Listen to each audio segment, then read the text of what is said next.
오늘 아침을 여는 말씀은 요한복음 1장 37절부터 39절까지 그리고 45절부터 46절까지 말씀입니다. 두 제자가 그의 말을 듣고 예수를 따르거늘 예수께서 돌이켜 그 따르는 것을 보시고 물어 이르시되 무엇을 구하느냐 이르되 랍비여 어디 계시오니이까 하니 예수께서 이르시되 와서 보라. 그러므로 그들이 가서 계신 데를 보고 그날 함께 거하니 때가 10시쯤 되었더라.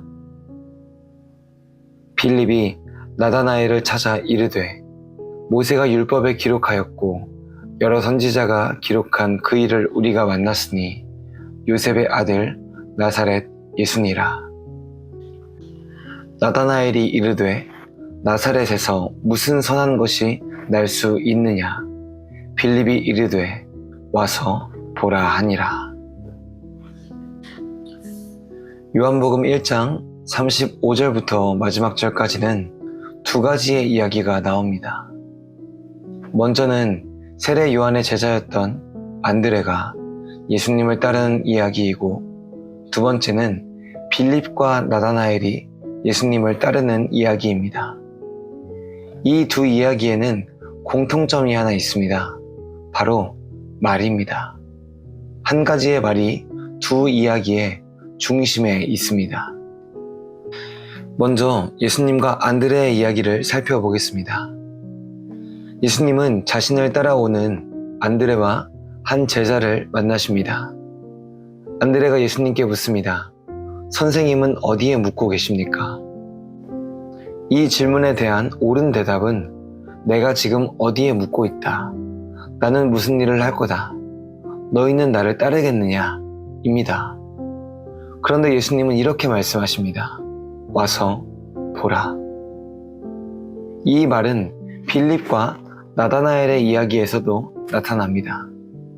빌립이 예수님을 만나고 예수님을 따르기로 결정합니다. 그리고 자신의 친구인 나다나엘을 찾아가서 말합니다. 내가 구약의 예언을 이루시는 한 사람을 만났다. 바로 나사렛 사람 예수님이시다. 그러자 나다나엘이 묻습니다. 나사렛 사람이라고? 그곳에서 선한 것이 나올 수 있느냐? 이때 나다나엘의 질문에 대한 옳은 대답은 예수님이 얼마나 훌륭한 분이신지, 또는 나사렛이 그렇게 비천한 동네가 아닌지를 말해 주어야 합니다. 그런데 빌립은 말합니다. 와서 보라. 와서 보라에는 두 가지의 명령이 있습니다. 가야 하는 것이고 가서 보아야 하는 것입니다. 와서 보라라는 말은 매우 무책임한 말입니다. 이유를 설명하지도 않고 가라고 말하며 보아야 할 명분이나 조건을 말하지 않고 보라고 말하기 때문입니다. 일반적으로라면 쉽게 발이 떨어지지 않는 부탁입니다. 무작정 가서 보라고 하는 것은 내게 이익이 될지 손해가 될지 알 수 없기 때문입니다. 하지만 안드레는 예수님의 말씀을 따라서 갔습니다. 나다나엘도 빌립을 따라서 예수님께 갔습니다. 그랬더니 어떤 일이 일어났습니까? 이들은 모두 예수님의 제자가 되어 그분의 삶을 목격하였고 후에 부활의 증인이 되어서 하나님의 역사를 이루어가는 천국의 일꾼이 됩니다.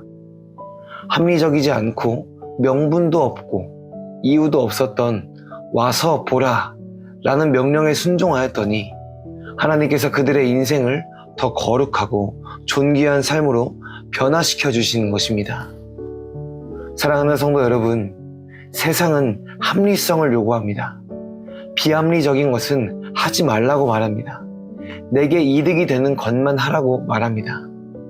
그러나 신앙은 합리적이지 않은 명령에 순종하라고 말합니다. 결과를 가늠할 수 없는 일에도 와서 보라 라고 말합니다. 그때 그 명령에, 와서 보라 라고 하는 그 명령에 순종하는 자가 복이 있습니다. 사람의 득실을 계산하지 않고 주님의 명령에 순종하는 자가 복이 있습니다. 사람의 지혜로는 알 수 없지만 모든 결과를 하나님께 맡기고 순종하는 자는 하나님께서 열어주시는 평안을 경험할 수 있습니다. 어느 순간 하나님은 우리에게 이리 와라, 와서 하나님의 일을 보라 라고 말씀하실 것입니다.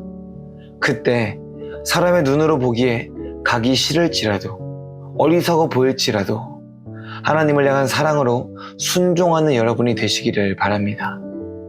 우리 모두가 말씀에 순종하여서 하나님이 예비하신 평안과 복을 온전히 누리는 성도가 되기를 주님의 이름으로 간절히 소망합니다.